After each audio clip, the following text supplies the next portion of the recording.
Assalamualaikum warahmatullahi wabarakatuh. Para sohib, jumpa lagi di channel ini. Mudah-mudahan kita tetap sehat, menjaga kewarasan, dan juga harus bersemangat di era yang penuh tantangan ini. Ada informasi, berita yang ditulis oleh koran Tempo mengenai kontroversi penyidikan tanpa tersangka. Kontroversi penyidikan tanpa tersangka.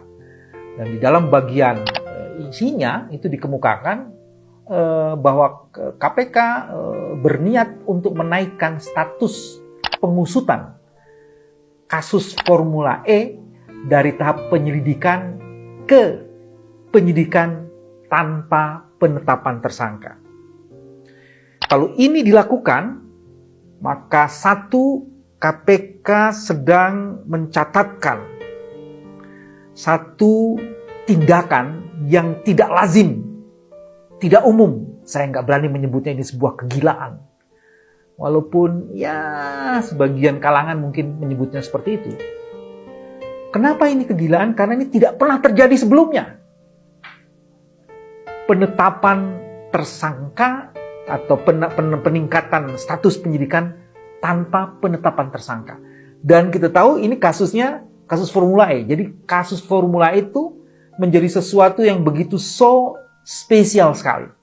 Jadi nekat sekali beberapa pimpinan KPK ini. Dan yang lebih menarik, ada informasi yang menyebutkan bahwa peningkatan ini dilakukan atau peningkatan tahapan ini dilakukan, mereka mencoba mengubah surat mengenai keputusan KPK. Jadi ada perkomnya KPK itu akan diubah. Dan kalau perkom KPK diubah supaya kemudian ketentuan untuk meningkatkan tahapan pemeriksaan ini tanpa tersangka ini lebih gila betul. Maka kemudian bagaimana mungkin untuk menempatkan Anies sebagai tersangka, kemudian perlu dibuat satu perkom yang dirubah sedemikian rupa. Ini luar biasa sekali. Luar biasa sekali, dahsyat sekali. Kita sedang melakukan demonstrasi kejahatan yang menurut sebagian kalangan ini pantas dikualifikasi tidak lazim. Dan sebenarnya itu juga bisa melanggar pasal atau undang-undang KPK sendiri. Pasal 44 di undang-undang KPK ini tidak pernah diubah dengan undang-undang KPK yang baru. Pasal Undang-Undang Nomor 19 Tahun 2019. Di dalam pasal itu jelas disebutkan, terutama di dalam pasal 44 ayat 2. Bukti permulaan yang cukup dianggap telah ditemukan jika sekurang-kurangnya ada dua alat bukti, termasuk dan tidak terbatas pada informasi atau data yang diucapkan dan lain-lainnya. Jadi di situ kata kuncinya adalah bila telah ditemukan sekurang-kurangnya dua alat bukti. Ketika ditemukan sekurang-kurangnya dua alat bukti, maka dipastikan sudah ada siapa yang jadi tersangka. Bagaimana mungkin ditemukan, ditetapkan, dinaikkan statusnya ke penyidikan, tapi kemudian tersangkanya belum ditemukan. Ini undang-undang tipikor yang punya kekhususan. Jadi lagi-lagi sebenarnya kalau itu dilakukan, ya, perkom itu jelas sangat melanggar Undang-Undang KPK yang harusnya menjadi rujukan dan penjuru dari seluruh perkomnya KPK. Dan ini lagi-lagi tidak bisa ditolerir sama sekali. Nah sekarang pertanyaannya adalah, kok sampai sejauh itu?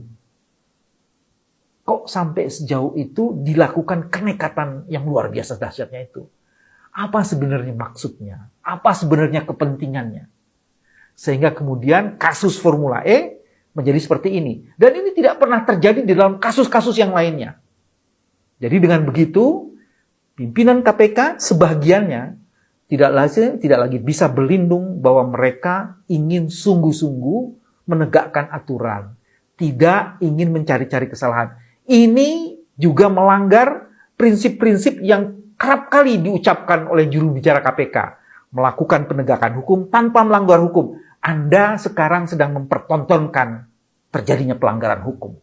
Karena Undang-Undang KPK jelas mengatakan dalam pasal 44 ayat 2, perlu ditemukan 2 alat bukti. Jika ditemukan 2 alat bukti, itu premis dasarnya adalah sudah ditemukan tersangkanya. Jadi, kalau kemudian ditingkatkan statusnya, tapi kemudian tidak ada tersangkanya, Anda sebenarnya sedang bermain-main. Apakah 2 alat bukti sudah ditemukan? Kita akan cermati terus apa yang dilakukan oleh KPK, di mana sebagian pimpinannya itu jelas-jelas secara sengaja sedang menyiapkan aturan-aturan baru yang melanggar undang-undang, dan itu ditujukan untuk kasus Formula E, ingin mentersangkakan Anies Baswedan. Diduga seperti itu. Mudah-mudahan kita terus ada dalam kewarasan dan menjaga kewarasan serta memperjuangkan kewarasan, karena hari ini kelihatannya dalam kasus Formula E ada ketidakwarasan yang diduga dilakukan oleh sebagian pimpinan KPK dengan cara mengubah perkom KPK yang tidak berdasarkan pada undang-undang. Salam kewarasan. Wassalamualaikum warahmatullahi wabarakatuh.